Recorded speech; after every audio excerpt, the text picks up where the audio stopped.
Esteemed members, good evening, and thank you for joining us today. And just kindly confirm if you can hear me, send a message in the chat and let us know which PSK branch you're joining us from.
All right, so see, we have a good number to start.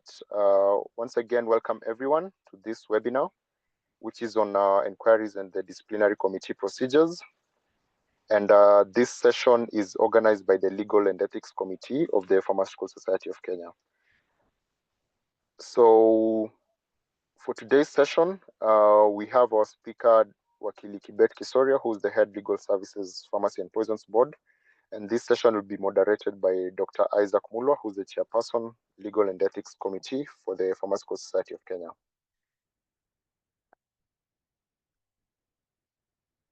A reminder again, kindly ensure that you subscribe to the event on the PPB portal and use the keyword inquiries so that you can easily find the event. Just a few ground rules. You'll be muted during the entire course of the webinar. And if you have any questions, kindly use the Q&A tab, which is at the bottom of your window. And questions will be addressed by the presenters at the end of the session. And also, please note that this webinar is being recorded and will be made available on the PSK YouTube page. So at this point, I'd like to welcome Dr. Isaac Mulwa, the Chair LEC, who's going to be moderating the session. Dr. Isaac, if you can hear me, karibu. Thank you very much, Dr. Hezron, for the opportunity and saying good evening to the members of Pharmaceutical Society of Kenya. Indeed, it's a great opportunity for us to create awareness around areas, and especially on this one around inquiries and disciplinary committee. Early this year, the Pharmacy and Poisons Board took disciplinary action to some of our members, and majorly, the issues that were pertaining to those disciplinary actions were largely disciplinary actions relating to either absentia of some of our members to the facilities that they superintend. There was also an issue of data protection where one of our members exposed sensitive patient information, and it became a disciplinary case which was adjudicated, and a disciplinary action was given. There's another member who was also flagged for leaving facility not attended or not properly closing the pharmacy when he's away. And largely to say that most of the issues were to do with the superintendency issues, where some of the members either they have given their license to establishment, but they are not physically present to oversight and supervise activities. So as a legal and ethics committee, we found it proper and fit as part of our efforts to sensitize members and create awareness about pharmacy practice, not just this topic alone. We found this to be a very priority area, and for this reason that we've created this webinar to dive deeper into the details of inquiries, disciplinary committee, what is the composition of this committee, what is the legal mandate, and where does the committee draw its mandate and authority to adjudicate on matters of disciplinary action. Things to do with how is the committee structured, perspectives like data protection and superintendency in the hospitals and healthcare facilities. Should you become a subject of disciplinary action by this committee, how should you respond to EDC summons, etc. So today we have a very renowned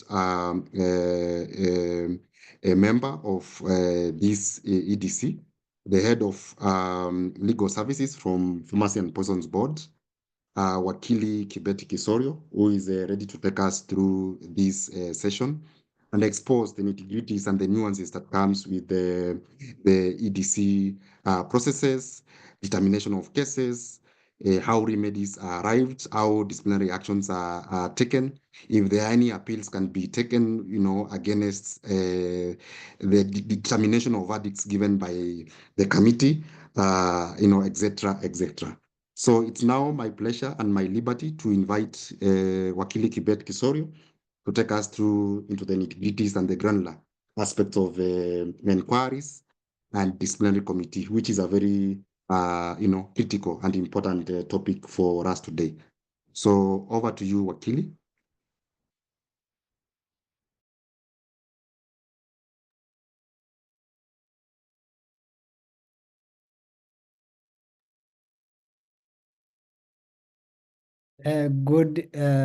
Good evening, everyone. Thank you, Dr. Isaac, for the opportunity. I hope everybody can hear me well. So as we bring up the slide, perhaps maybe I could take the opportunity to introduce myself. Been sufficiently introduced, and I hope you can hear me loud and clear. So my name is Kibet Kisorio, the head of legal services at Farmers and Poisons Board. Been worked for the Farmers and Poisons Board for it's now getting to a decade. So fairly, I've had some interaction with a few issues, which I think, and thank you, PSK, for granting us the opportunity to have this interaction and perhaps share insights and also perhaps just maybe help members to navigate some of the issues. So in terms of the presentation ahead, I think we can delve into it in terms of because it's basically about the inquiries and disciplinary committee procedures. So I will seek to take you through, and maybe we can start from next slide, please. So in terms of what the scope of this presentation, we'll just generally look at the overview, the general rules governing administration of the EDC. Of course, we look at the infrastructure, which the legal infrastructure that we have. Of course, starting anything that when we talk about the law, we have to talk about the constitution and the enabling laws, of course, Cap 244 and the rest. And also, we'll look also at the review of the Act Cap 244, of course, in the context of EDC. So now we'll narrow down to EDC, and then basically the mode of operation of EDC as envisaged in the Act, because we'll seek to give it some context now, and then we'll also reflect on the decisions which have been rendered by the EDC, the latest ones, 2024, 2025. And also now we look at the opportunities for the profession now that we are in this space. So we will seek to see where and the benefits of it, because we understand, all of us understand that EDC issues are largely, I mean, it's about disciplinary issues. That's why there has to be. That's why the concept of EDC came in, because it's to discipline those professionals who are not adhering to what is expected of them. So we can move now to next slide. So in terms of the establishment of the EDC, of course, generally looking at CAP 244, we all know that the board it is a regulatory body, mandate established under CAP 244. When I say CAP 244, Chapter 244 laws of Kenya, that is the law which establishes or defines, is the one which the board, it's the law which establishes the board, and the primary mandate is to protect the health of the public. But in this context, mostly we talk about regulating the profession of pharmacy, because we understand CAP 244 has two aspects: regulation of the profession, and now the other aspect of the products, medical products, to ensure that they are of good quality, safety, and efficacy. But in this presentation, we look mostly on the regulation of the profession of pharmacy. Next slide, please. So we'll go on the legal framework, basically to see the legal space that we are in, what we have in the legal framework. So I will take you through to some of the constitutional provisions and everything else, and then so we can now go to the next slide. This is just a demonstration. So the legal framework, I had mentioned earlier. Of course, we have the Constitution. Whenever we talk of the laws in Kenya, the supreme law, of course, for our country context, is, of course, the Kenyan Constitution of 2010. So it has the aspects which draws into the Constitution. Of course, we have the Farmers and Poisons Act, which is the primary law, which establishes the board, which gives the power to do disciplinary through the EDC. We have the Health Act, which is the law also which we cross-check in a number of occasions, because it's one of those which works or operates within the health space. And then the Fair Administrative Action, the Fair Administrative Act. So this law is basically a 2015 Act of Parliament. It's a law again which talks about how you conduct whenever you are dealing with administrative decisions, how the ones of you have to give sufficient notice, you have to give the other party fair hearing, you have to grant them all those. This is the law which and we have to, I will take you through to see how the EDC also ensures that we are compliant with the Fair Administrative Act.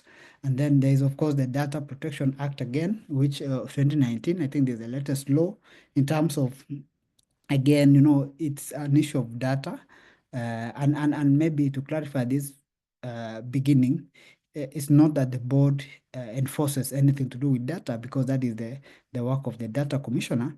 But in this context, there are aspects of data again which it has to be protected, especially on personal data. If it's a breach which has medical personal data, it has to adhere to the provisions of Data Protection Act, so that and I will take you through how the EDC would there are situations which EDC has sought consent from the complainant. There are situations which there is anonymization of personal information, especially when it's a complaint which is personalized in terms of maybe somebody is suffering from some condition. So there is that aspect which is looked into by the EDC, and of course the Evidence Act. I mean, most of the issues, is the allegations, this versus this. So it's always again we have to put the parameters under the Evidence Act. This is not a very exhaustive list. I'm sure there are still a number of laws out there, but this is basically what I could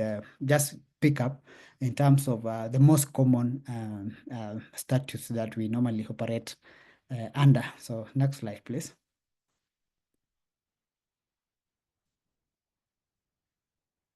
So in terms of I had mentioned the supreme law being the constitution. So we have a number of issues. I mean, the constitutional provisions, which how they interplay. So of course, when we talk about the health at any time, at any given time, we talk about the we talk about Article 43. Yeah. I mean, that is a constitutional provision that grants everyone the highest attainable standard of health, which includes the right to healthcare services, including reproductive health. So when we talk about the Constitution, it's always that, if somebody is acting unprofessionally and you are undermining some of the rights which Kenyans are entitled under Article 43. So again, if the board is not doing its work, it could be said as undermining the right to health, which is under Article 43 1A.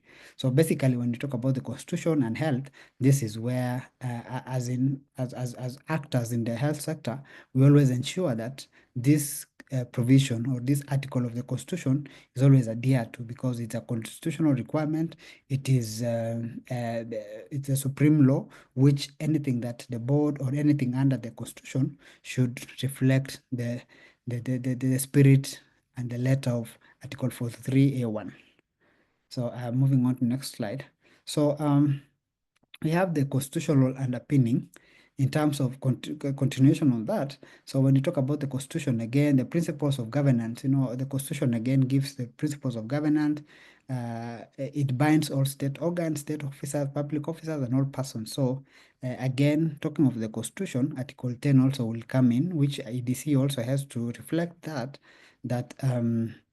they have to act in good faith, and because the national values and principles of governance. So again, when the EDC, through the auspices of the board, they have to ensure that it adheres to the requirement of the constitution, which is outlined under Article 10 in terms of national values and principles of governance. Moving on. So again, of course, in terms of the Article 10 issues, whenever the EDC is applying or interpreting the Constitution, enforcing or applying or interpreting any laws, or making or implementing policy decisions, which EDC comes into play. So it's one of those requirements, again, which falls under the Constitution of Kenya, which EDC has to always ensure that it adheres to. So maybe let's move to the next slide. And again, maybe if I'm fast, or you can just give me indications, or when my voice is not very clear. So in terms of again, moving on to the issues of the constitution, EDC, as it undertakes its day-to-day activity and under its mandate, it's bound by the national principles, including the EDC always has to ensure that it operates under the rule of law. There is issue of human dignity, social justice, inclusiveness, equity, human rights, and so the processes which I'll be going to take you through has this at the back of the mind. It will always have this, I mean, the rule of law. It will always have procedures, human dignity, whoever is subject to the EDC, there is that dignity, the social justice, inclusiveness, equity, human rights, all that is adhered to, good governance, integrity, transparency, and accountability. So these are some of the issues which, again, in terms of day-to-day operations of the EDC committee, it always has to ensure because it's a constitutional requirement. So moving on. So in terms of the disciplinary mandate of the EDC, I'll seek to take you through in terms of uh,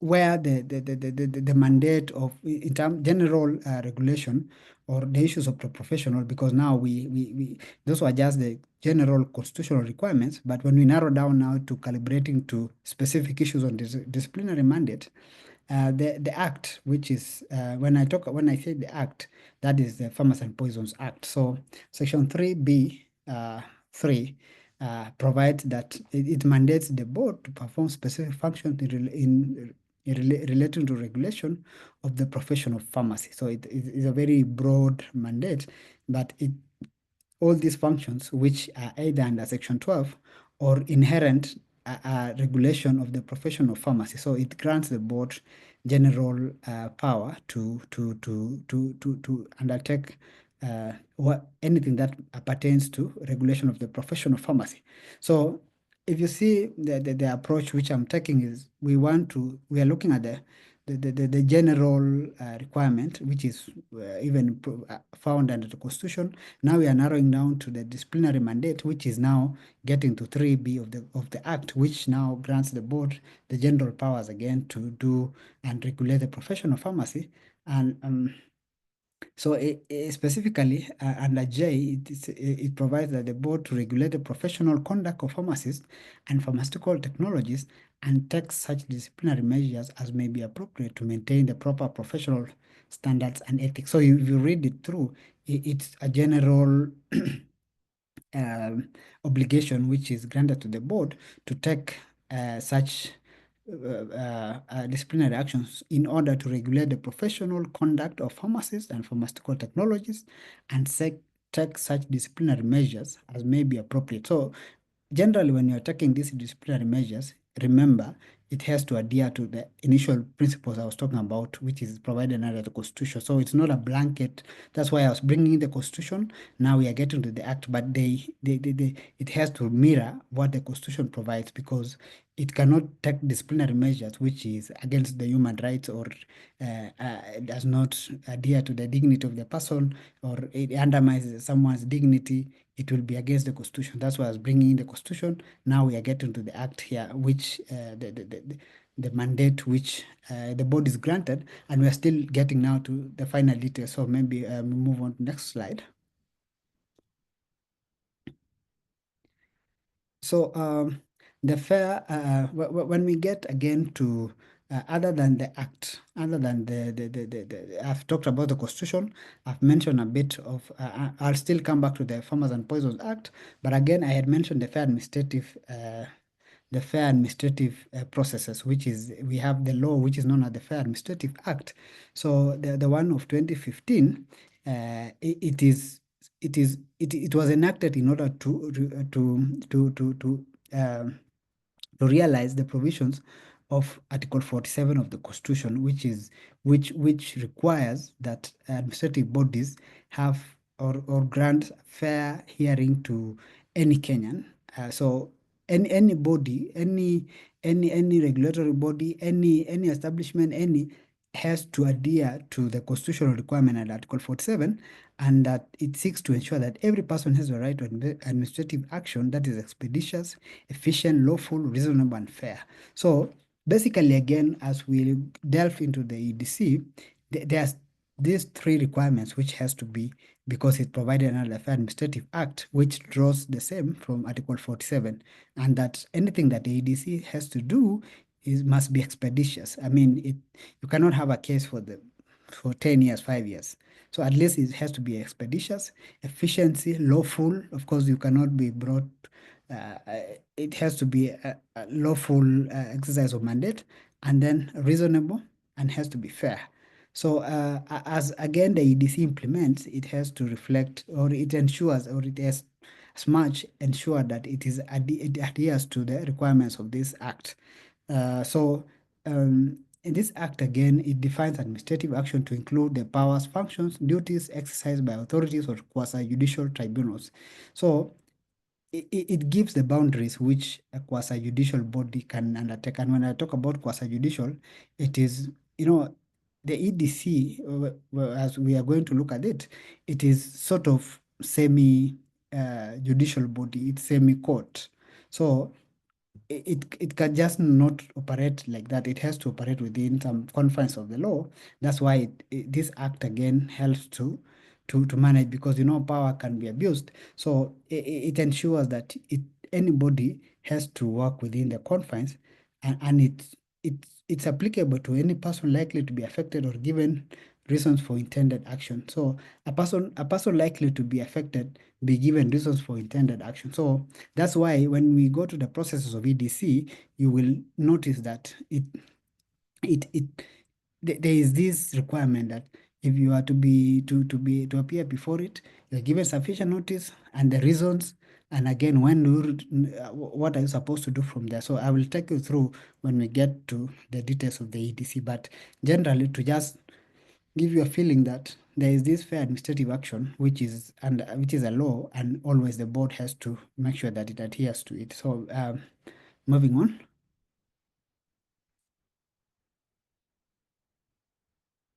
Next slide, please.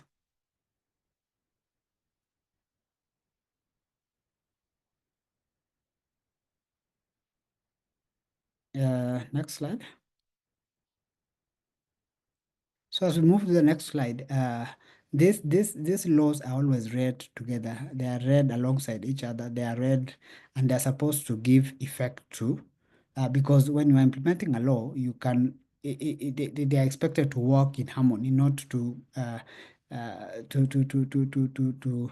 work against the other. But it's supposed to be, when you are reading through the fair administrative processes, it has to also have the human rights in it. So when you delve now to the issue of professional misconduct, because EDC is Enquiries and Disciplinary Committee, so it's an issue about professional misconduct, and it is, the mandate is to investigate. So where a professional conducts himself, in terms of the definition, what exactly, because this is uh, a subject of EDC is a subject of professional misconduct. It is the mandate, or the purview of EDC, and the board taking disciplinary action is when somebody is said to have committed a professional misconduct. So what is professional misconduct?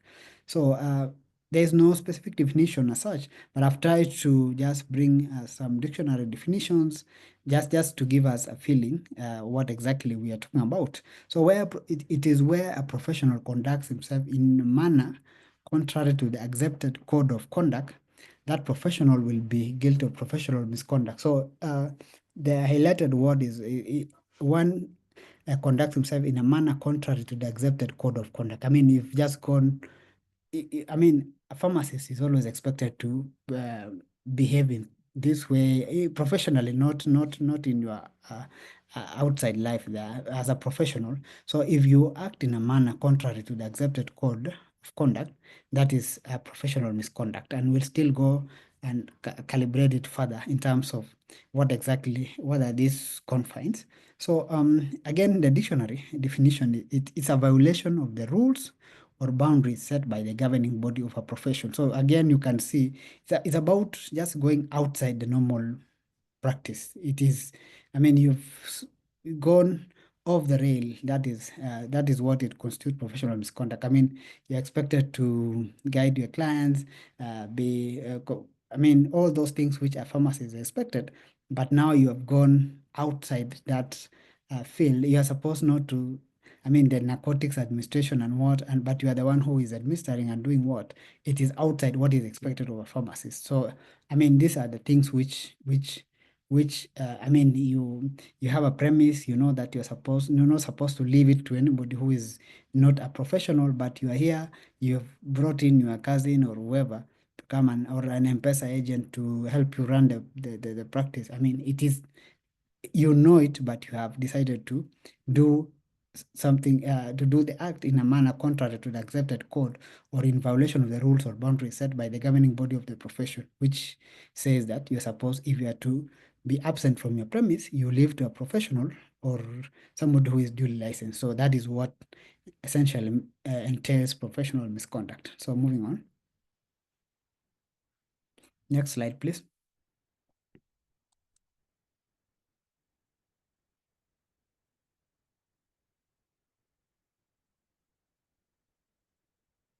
Next slide, please.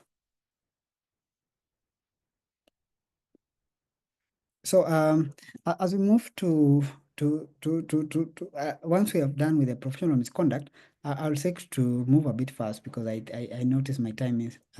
Let's go to the slide before this. Yeah, So sorry, I thought it's good to share the composition of the EDC, Wakili,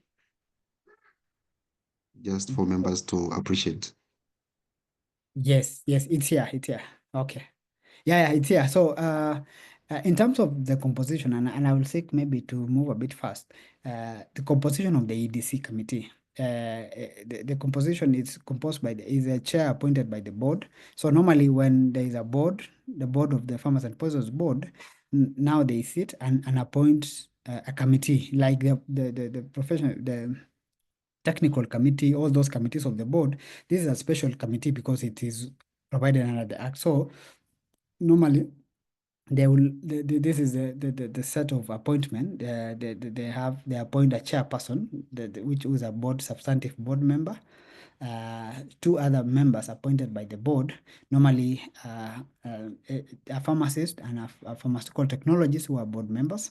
And then there is always incorporation of the PSK representative, so a substantive member, not interchangeable, because the reason for this is once PSK said their president is representing them, whoever official is representing them, because these hearings are not, it's not one off. You sometimes it's adjourned to the next hearing, so it always not be tidy, or it will really be difficult to have. Today you're having the president, next time you're having the SecGen, the other day you're having. So it's normally a need for continuity. Once you have appointed one person, that person needs to sit all through, so that for continuity and also the processes. And then of course the KPA, PSK representative, who normally sit in the sittings and deliberations, and they will really come in handy because I mean most of them, they understand and they are able to really appreciate some of the issues that come by. And then of course the PPB registrar, and then the board always provides secretarial services and all those processes in terms of facilitating the hearings and everything else. So this is the composition of the EDC committee. So moving on.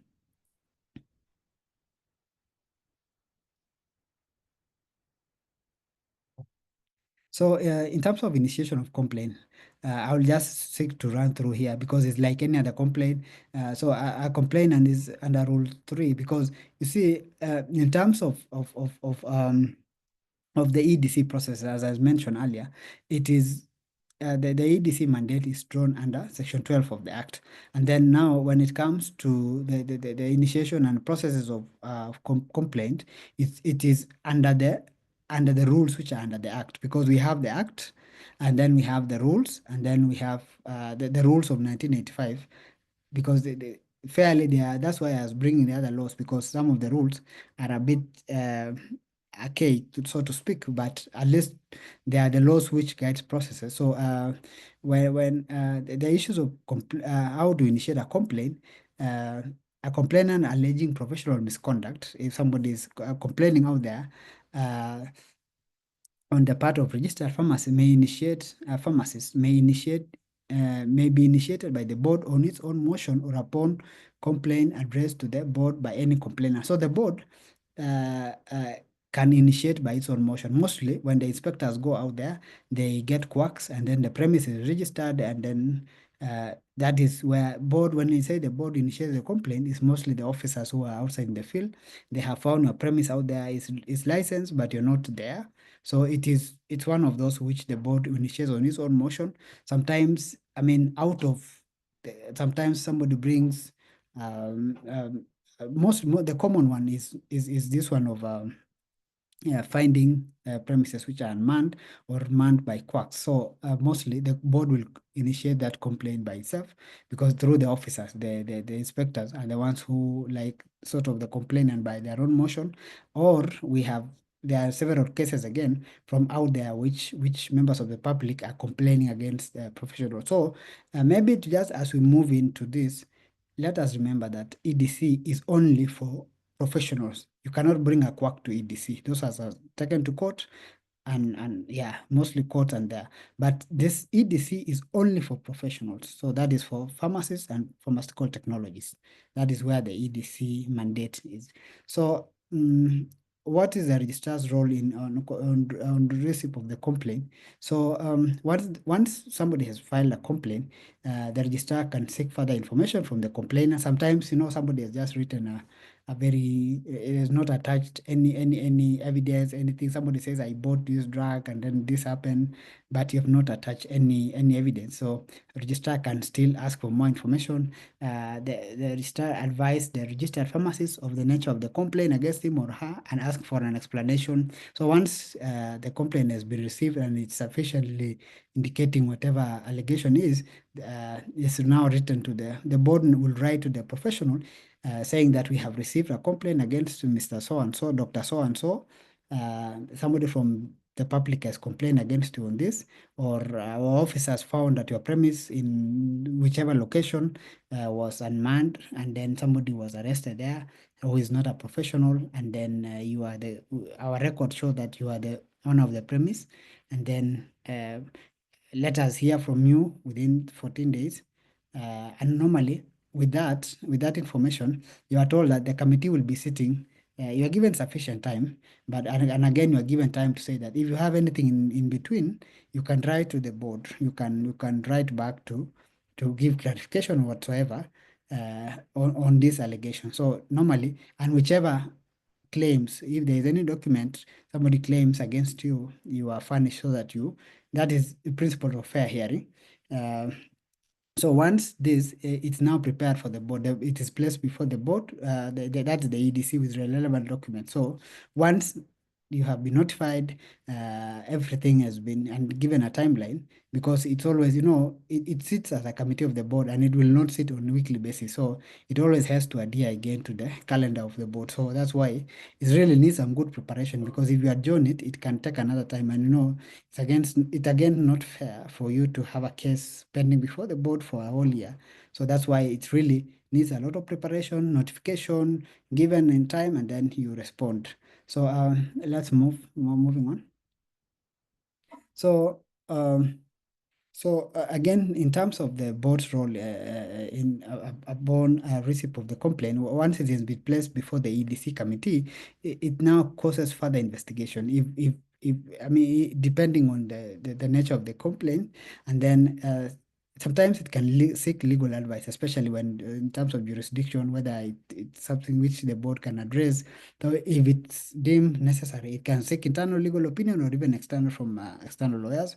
Uh, so if it is in the opinion that it does not disclose anything which is of professional misconduct, it can dismiss the complaint. It dies at that point, or but if it discloses that it has some weight, and this is now when the professional is informed to appear before the EDC. So normally there is like sort of screening, because initially, the Act of 1985, these rules were supposed to. It would have been a long process to have the board come and sit and then go through this. So the screening is done both administratively, and the committee has a view, so that because it's attached to the board calendar. So normally what has been the practice is that during when the substantive hearings for the previous cases, they also do screening of the cases which are upcoming, so that they see whether it merits, and mostly when those ones which have maybe have sought opinion, and the committee thinks that they need to go through. So these are some of the now when it discloses a prima facie case, like it is something which merits the EDC to sit. It now the timelines are given, and you are notified as a professional when you're supposed to appear before the committee. So moving on.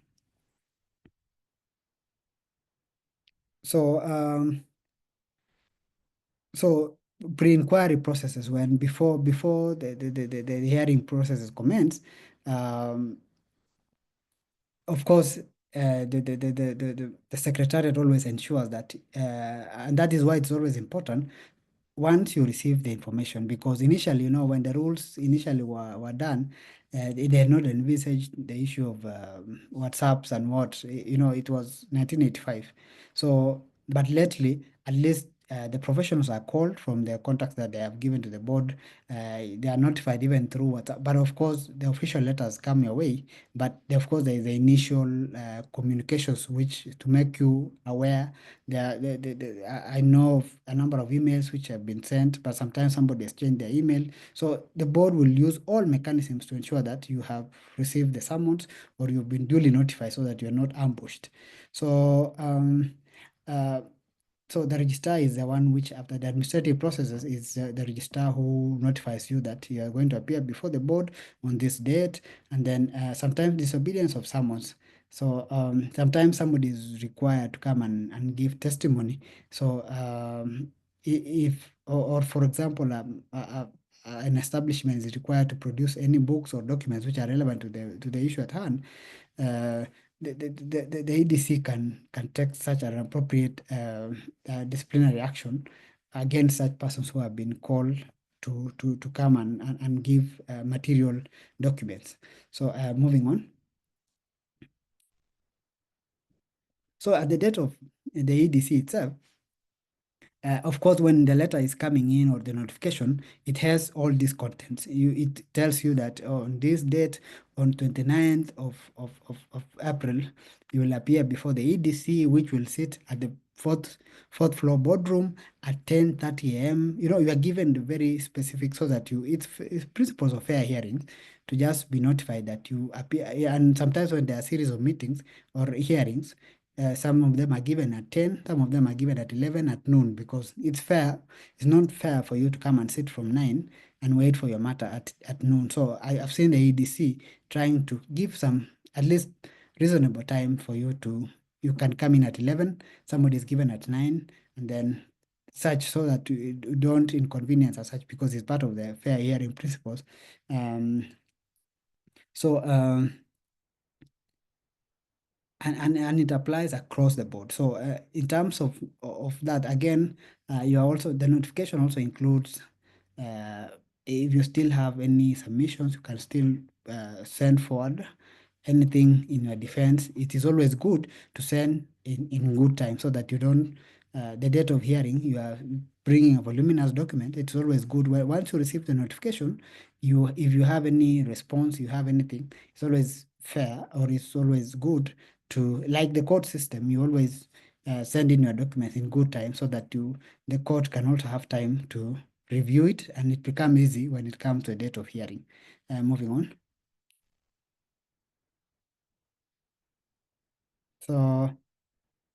So on the date of inquiry, of course, will appear. It's some sort of court, but a bit informal. I mean, the registrar, but of course, the mandate is given to the registrar to, once you come in, they read the notice for you, just to remind you that there's this letter, you were sent this date, and this is the offense. It's always fair. Of course, you will come with your copy, but of course, you are read through. Even in court, wanakusomea mashtaka, on this date, you left your premise, which is located on this. Those details are always read to you once you appear before the committee, and then uh, you are invited to adduce evidence. The complainant first is given the opportunity, like court also, the complainant anaambiwa to explain what really happened, and then of course, they would say, this is what happened.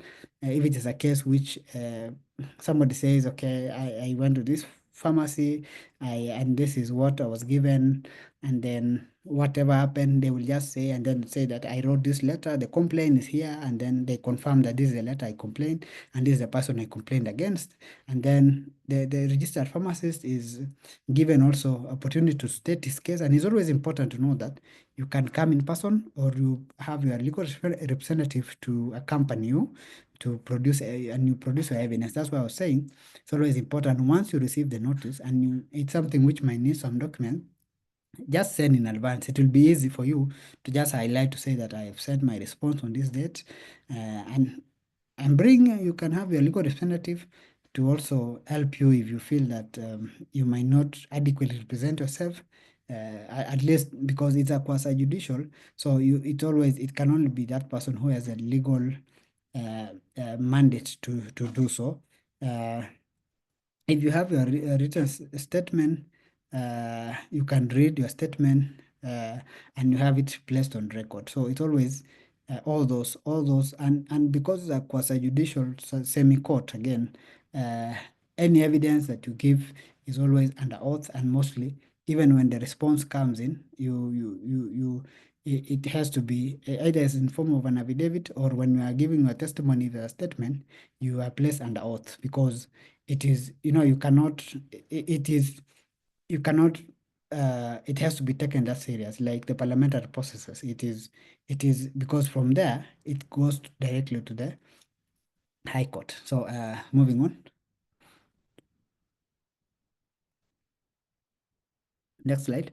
So I mean, maybe the slide before that, what happens from there, the board may take further evidence if it thinks that it's not, whatever is not very sufficient, it can adjourn, but mostly, the timelines, if you give your documents properly, but if the board thinks that, or the committee thinks that it needs more further evidence, it can still direct so. Mm, the EDC members will always have time to question after you have stated your case. The complainant has stated their case. You have also stated your side of the story.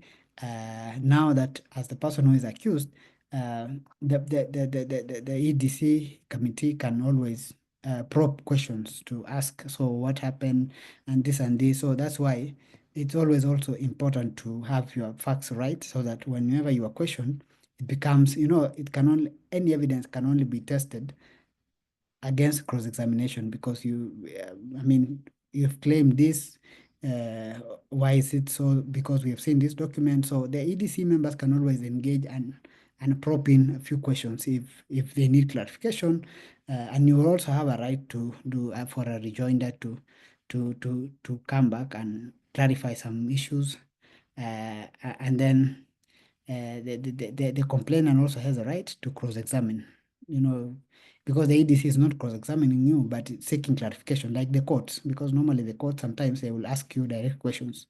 You say this and this clarifications, but the complainant can always uh, cross-examine you. So what happens when there is non-attendance? When you don't, or the complainant, the person complained against, when you don't appear, so the notice shall be read, and it is confirmed that indeed the notice was sufficient. Now the committee will take, the committee is always constrained to proceed on its own motion and render the necessary verdict that it will come, because the problem with this is that your case you'll not have opportunity to defend yourself. So it's always good, if you have received the notices, it's always good to attend, say your side of the story, mitigate. You can have even the time to say, no, I'm sorry on this, I'm truly sorry, and the committee will always consider that as other than failing to attend or to appear. So you can see, when neither party appears, the board shall consider and decide what further action, if any, and may be taken. So those are the discretion of the committee. Moving on. So when the hearing is concluded, so of course the committee will always retreat to deliberate in camera. So they are always, Section 12 gives the necessary, and mostly when the committee is making these decisions, there are factors, mostly it's based even on your how you sometimes it's mostly how, even how your demeanor. If you are completely, maybe you are completely uh, uh, I mean, it's something which it was completely beyond you, and you've explained sufficiently. Mostly, you can be cautioned. So there is a fine which the Act also provides. There's suspension, the registration of the enrollment, uh, or even extremely remove the name of the pharmacist of pharmaceutical technology from the register. So all those are provided under the Act.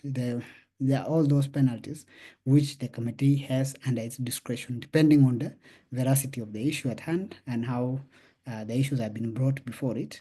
So that is once now the committee has concluded its hearings. So moving on, next slide.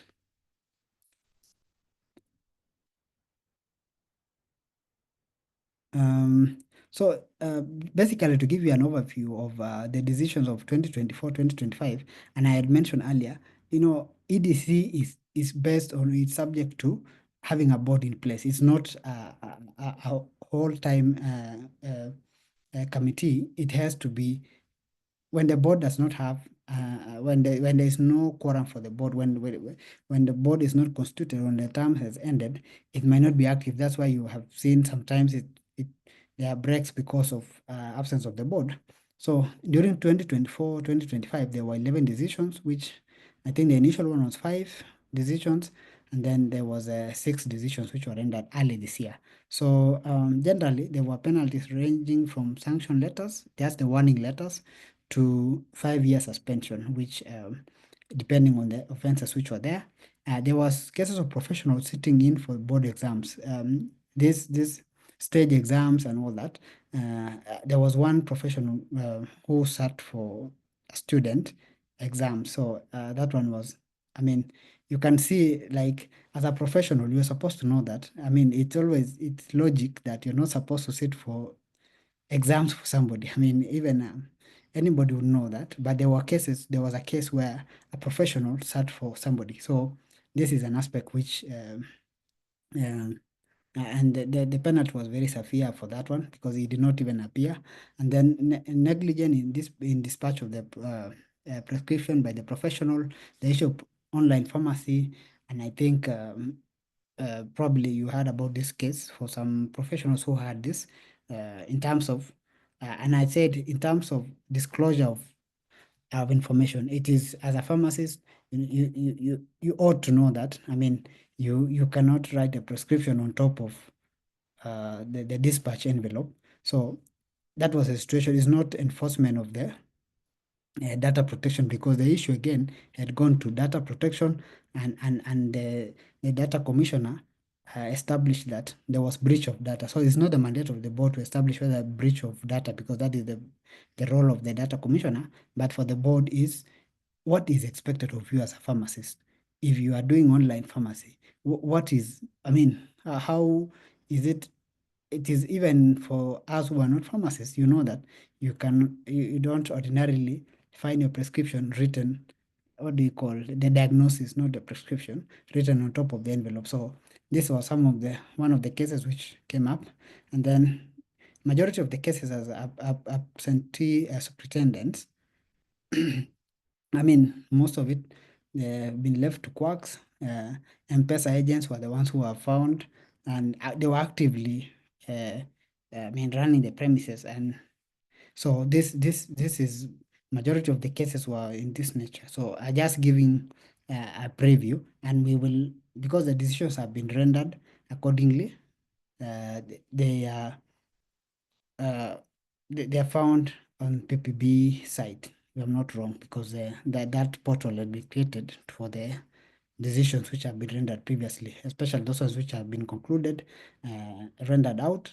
They can always be available for just professionals to, if you want to check, like the court decisions, you can always find on the judicial website. So moving on. So just checking at the opportunities that are there as moving forward in terms of all this. Um I mean, the rules which you're talking about, because I said there is the act and then there are rules there under which give the specific details about how the committee operates and what and what.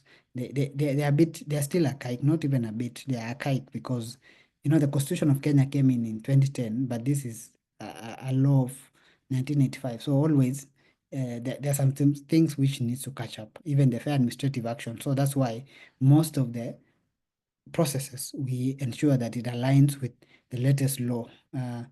So it's a fair administrative action of 2015 or 2025, sorry about that. So again, we have an opportunity to for active stakeholder engagement to build mechanisms of collaboration on disciplinary matters. So I'm aware that the PSK, as there is an MOU between the board and PSK on, amongst other issues, to work together in terms of safeguarding the profession and all these other aspects, including, of course, there are still mechanisms around disciplinary matters. So it's one of those opportunities whereby the board not ceding mandate, but to give opportunity for other, because there are even, sometimes you have issues whereby professional to professional, it's not always good to be dragging each other to the EDC. Sometimes you find somebody has taken the stocks of the other one on the promise that they will pay back. So such other matters can be arbitrated at the level of PSK. So there is this opportunity to engage so that it does not, the profession needs to be safeguarded to avoid embarrassment, being dragged. It is not a very, EDC is not a very, like, it's not a walk in the park. It's one of those things you will not like as a professional, because, you're put there, I mean, a lot of things are said against you by somebody else, and then you have to explain yourself, you have to wait. I mean, there is sanctions which can come by. So it's always good to finish like any other dispute at the very initial stage, as opposed to dragging each other to this. So there's an opportunity again for PSK as a professional body to have some of the mechanisms which with an understanding with the board to sort of address some of the issues, because I know the complex has many, and the EDC might not have all the time and latitude to address all these complaints. Moving on. In terms of another opportunity, there's also need to fast track the comprehensive code of conduct, in terms of to address especially the emerging issues. Most of the time, I'm sure the old pharmacists, the online pharmacists were not there, I don't know, more than 15 years ago, but it's a new thing altogether. There are a lot of emerging issues. How do we address some of this? And it needs really a very robust uh, code to address the emerging issues. I mean, there is also the amendment of the appeal processes, Section 14 of the Act. It was a typo, or because it says an appeal, you can always go to Supreme Court, which is supposed to appeal before the High Court, not Supreme Court. So there is legal reforms which need to happen with Cap 244, because we are all aware that a very old statute which does not fit into the current times. There is also the stakeholder reforms, and I will ask members who are here, whenever there are all these laws which are brought by the board or any proposals, it's always good to actively engage, because you are the users. So there is need also for active stakeholder engagement, and it's good even for this webinar. I mean, there's good attendance, so it's always good to have this very active and robust engagement. And also, the final thing is a rallying call for members to really ring fence your profession. This is your sector. So it's always good, because sometimes you really find professionals who are really aiding quackery, so to speak, in quotes. I mean, because somebody is not a professional, so and so is engaged in this manner, but as a professional, I mean, it's always good to really protect your profession, ring fencing it. I mean, I've heard your president talking about what do we call nyumba kumi something. There's a concept. It's always good to have this robust mechanism, so that the board might not have all the wherewithal to really um, be everywhere, as opposed to professionals. I've seen everybody. I mean, people are saying they're in Kisumu. Somebody else is saying it's in Malindi. I mean, it's a good thing to really work together, and it's always good to understand and realize that it is the professionals who can only protect their profession. But again, the board has its mandate, which is provided by the law. But if they work together, it always very positive outcome. So moving on.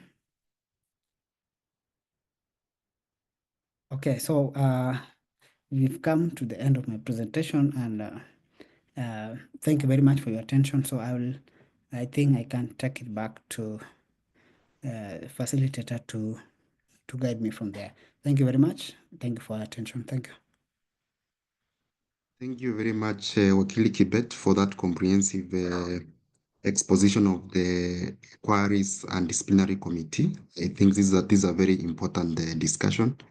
It is at the heart of our practice, and I liked your final comment, on how to stay away from, the issues of or being a subject of the EDC. Do not aid quackery. I think I liked that.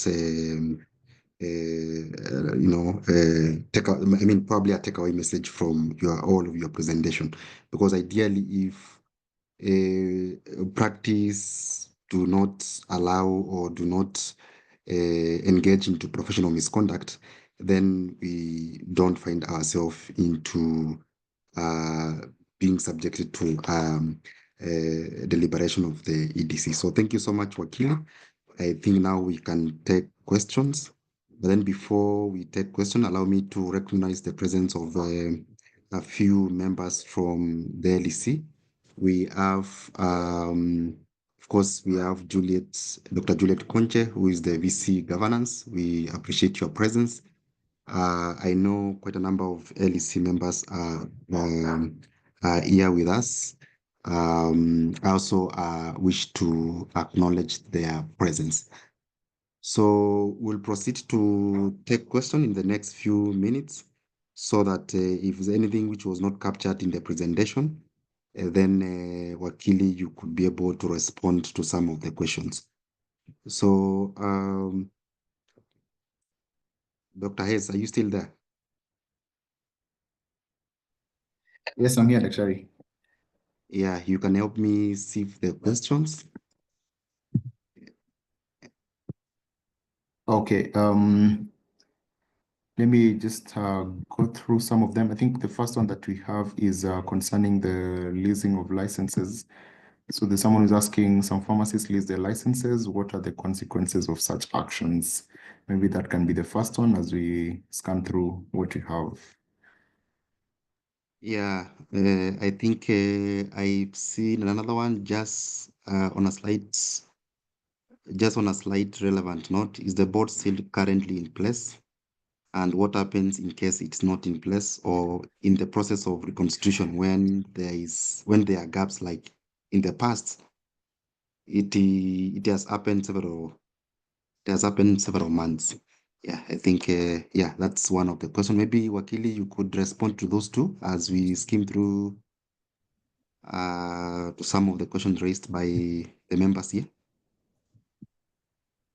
Okay, thank you very much. In terms of the two questions, the issue of leasing of licenses, as I said earlier, professional misconduct. I mean, as a professional, you know, or you ought to have. I mean, we all know, even as lawyers, even as teachers, there's no way you can give your professional license to somebody else. So with that, it actually constitutes, and I think there have been two cases addressed by the EDC in terms of leasing out professionals, leasing out their licenses. If it is an arrangement, you are engaging a professional, that's fine. But getting a non-professional to, you are the one aiding and facilitating a non-professional, it is a professional misconduct. And I had mentioned earlier, it takes us back to the definition. It is going outside the accepted or the norm of the profession and the norm out there. And I don't think other professionals here would agree that we can it can only be pharmacy whereby people would want to be tempted to buy licenses. And I don't know, I've had the even some random members of the public sometimes asking, is there somebody who is selling their pharmacy license? Because they realize it's hard to get to the system of the board if you're not, if you don't have the registration number and all that.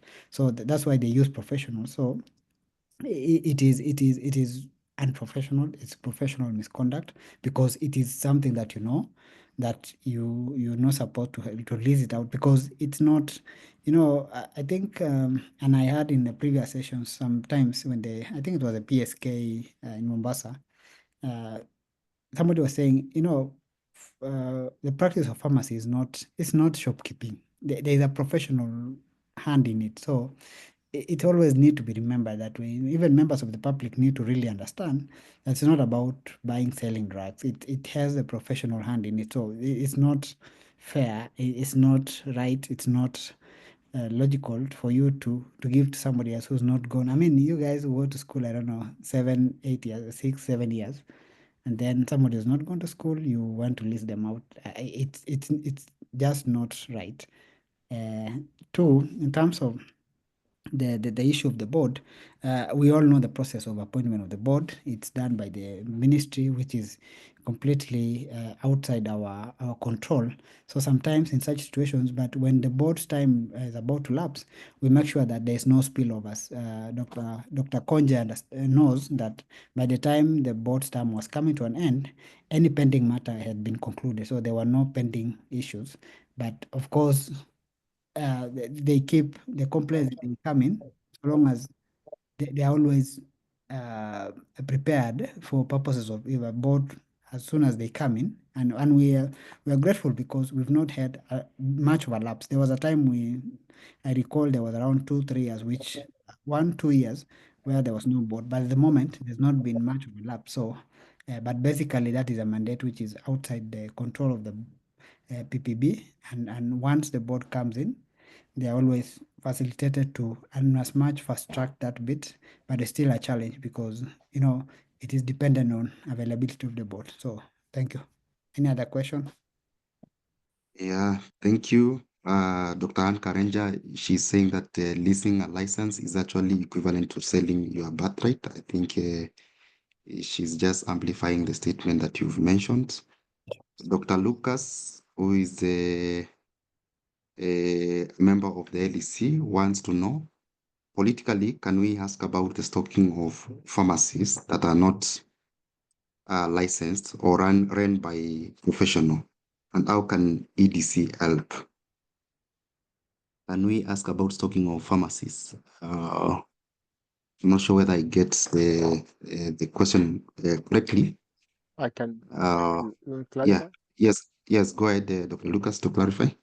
Yes, Wakili Kibeta Marieleo.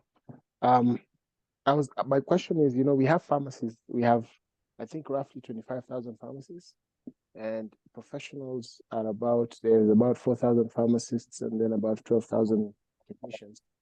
Who is running these other pharmacies? One, two, who is stocking them? How do they get their stock? Because they must be buying stock from either a distributor or from another pharmacist or something. And the question is, as long as they're getting the stock, we're still going to have this quackery going on. How can EDC and or the board? I'm not sure how we can help alleviate these issues because they're causing problems. Thank you. Okay. I don't know if that Wakili, made you more could sense. address that. Yeah, it does, for sure. In fact, I think it was mentioned somewhere else. We have over 25,000 community pharmacies, and we about looking at the number of pharmacists who are registered and who are licensed, and the pharmaceutical technologists.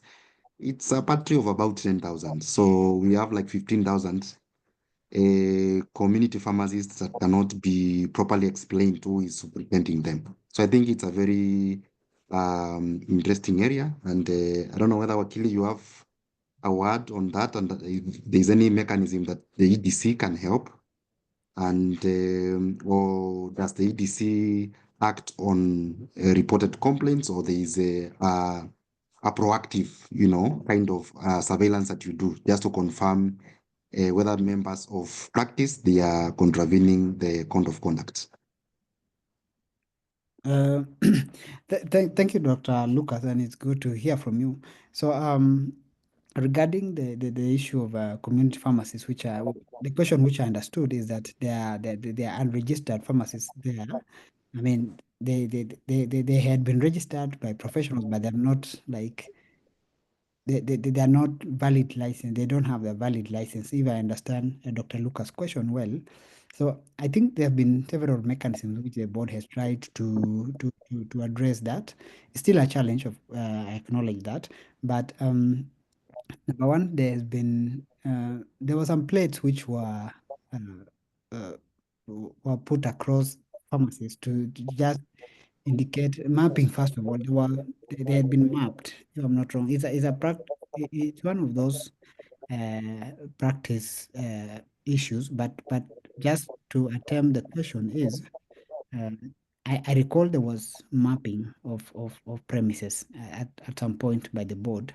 And with that, if a premise is not renewed, it could be able to be visible. And I think most, I don't know, it looks like there's some background noise or something. So in terms of not having some premises duly registered, or with a valid license, um, the board had attempted to map them out, and whenever they are not compliant, they could be cross-checked. But the capacity issues again, because you have to go to each and every community pharmacy.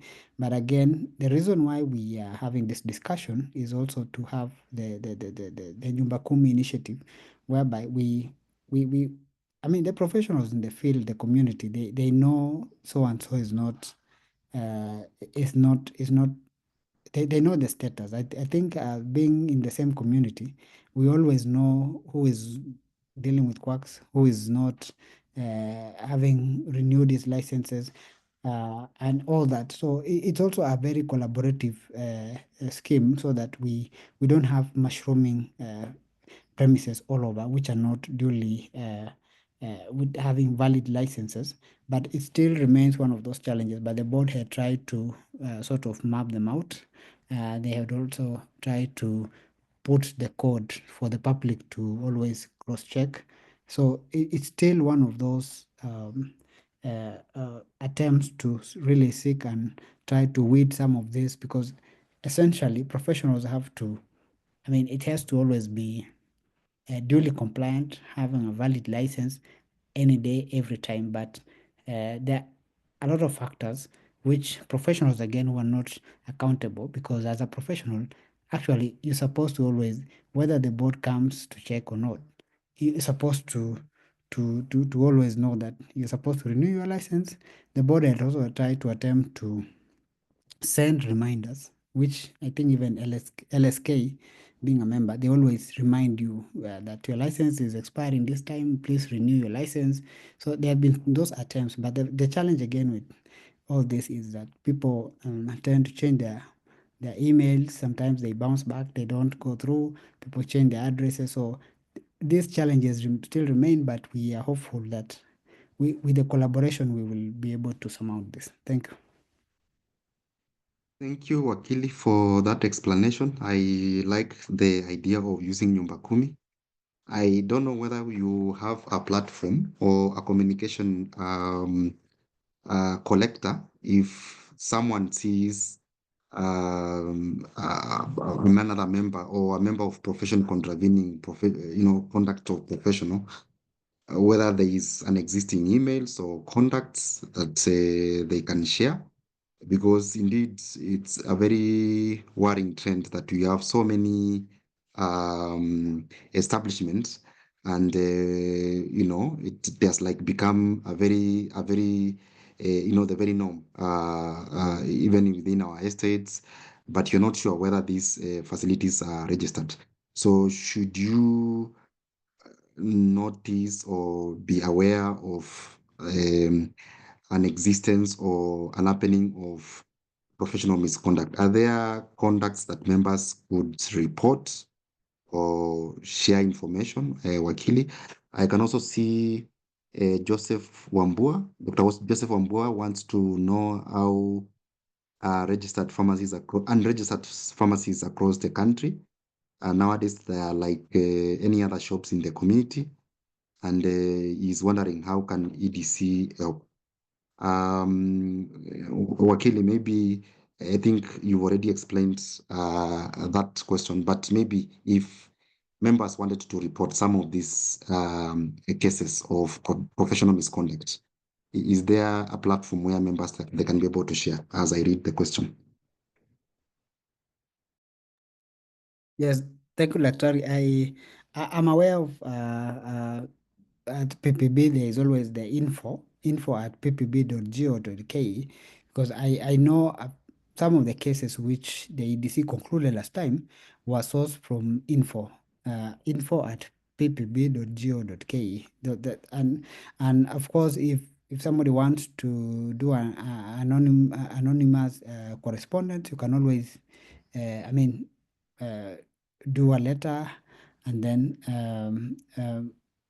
indicate that because sometimes you could be reporting a fellow professional, you could anonymize it in terms of an open correspondence. There are regional officers, and I think you'll be aware, because there's a time we received anonymous complaint from one of the regions, and it was helpful because from there we were able to instruct the regional person to follow up, and it was helpful because it bore some fruit. It was about some drugs which were being really abused by some professionals who are really aiding some quacks, and that information was very helpful. So that can be pursued.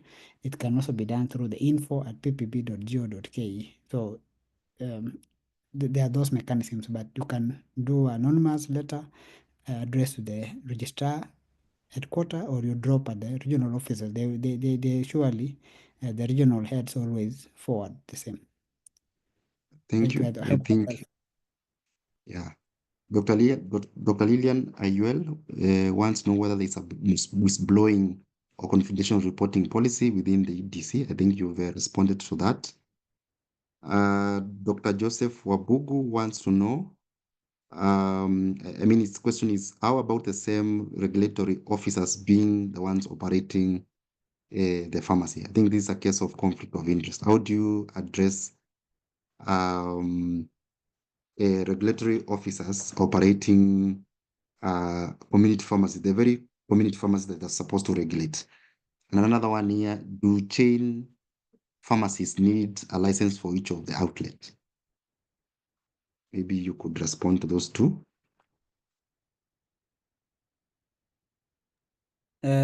Thank you very much. I think for the issue of conflict of interest, there's always a law for regulatory officers regarding conflict of interest, and I think it's on case by case basis. And if anyone has also evidence, it's always important to bring it up, because it's not right on the face of it, but it's always important again to if you have the evidence. I think it always, you can even anonymize your complaint and forward it, because it's not right. But again, it's something that it's not, should not be just be an allegation. It should be backed at least with some basic information, so that the necessary action can be taken if there is such an officer. So in terms of chain pharmacies, I think the idea has always been it has to have the superintendent pharmacist. If they are chain, you know the processes in terms of every premise has to have the professional in it, and I think that has been the practice in terms of having the several chains, but any chain has to have the whoever is superintending. So I think I think the practice the practice department, which is a technical wing, can really give clarity on this. But that is the general understanding, and that's what I know in terms of regarding chain pharmacies, but the details can be elaborated by the practice department. Thank you. Thank you. Thank you, Wakili.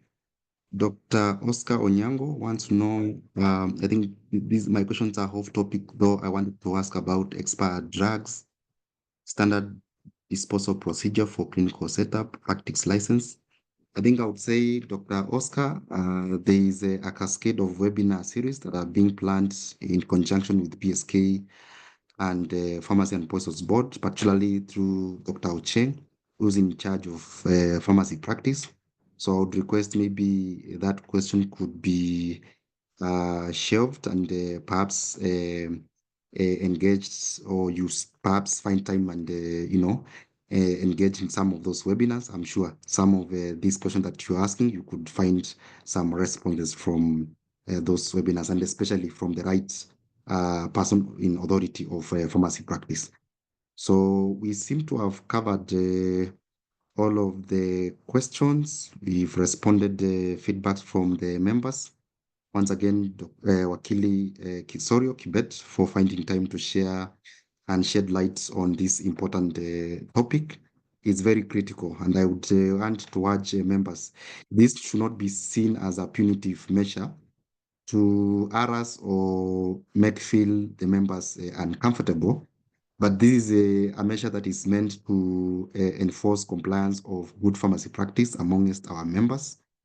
Number two is also safeguards the safety, efficacy, and quality of medicines to our patients, which we saw a north of practice to protect.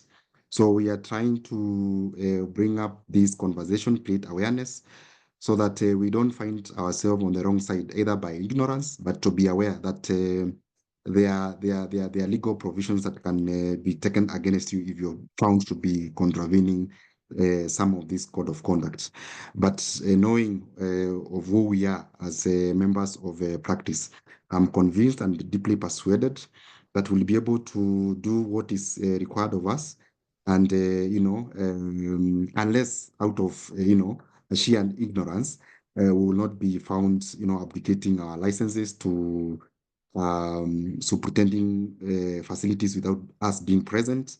Otherwise, we will be aiding quackery, which we are trying to fight, all of us within the sphere of practice, the field of practice, and the conversation that we continue to have day in, day out, as far as pharmacy practice is concerned.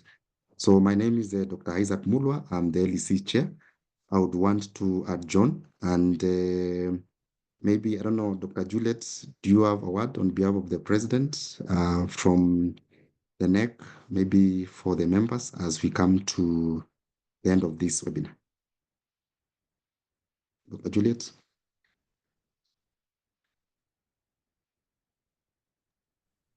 Yes, good evening, everyone, and thank you for attending the webinar. I think on behalf of NEC NGC, just to give a vote of thanks to Wakili Kibet for taking the time to take us through the EDC process. Also thanking members for the active participation. I know usually 1.5 hours is not sufficient to cover everything and the questions. We can keep the questions through the LEC. Isaac, I think you need to type or give members the LEC email address so that if they have more questions, then they can address it to the LEC chair through the LEC email and you can respond to them. Because we are not able to adequately cover all the topics. But as you've mentioned, PSK is planning a series of webinars with PPB, with the different departments to sensitize members on, procedures and processes and demystifying a lot of areas of operations. With that, wishing everyone a good evening. Back to you, Chair. Thank you, Dr. Juliet, for your comments. We take cognizance of the overarching objective from the NEC and the NGC to continue having conversation around this discussion, from the practice level. and just to ensure that members are aware and are sensitized of what is required when it comes to practice. At this juncture, once again, I want to appreciate members for finding time to join. And now I want to hand over the session to our hosts, Dr. Hess, to pass any administrative communication from his desk. Over to you, Dr. All right. Thank you so much, Dr. Isaac, and also Wakili Kibet, the entire LEC team, Dr. Konza, Deputy President, Dr. Lucas, and the rest who joined us. Thank you for that presentation. So mine is to just send a couple of reminders. First is on subscribing to the event on the PPB portal.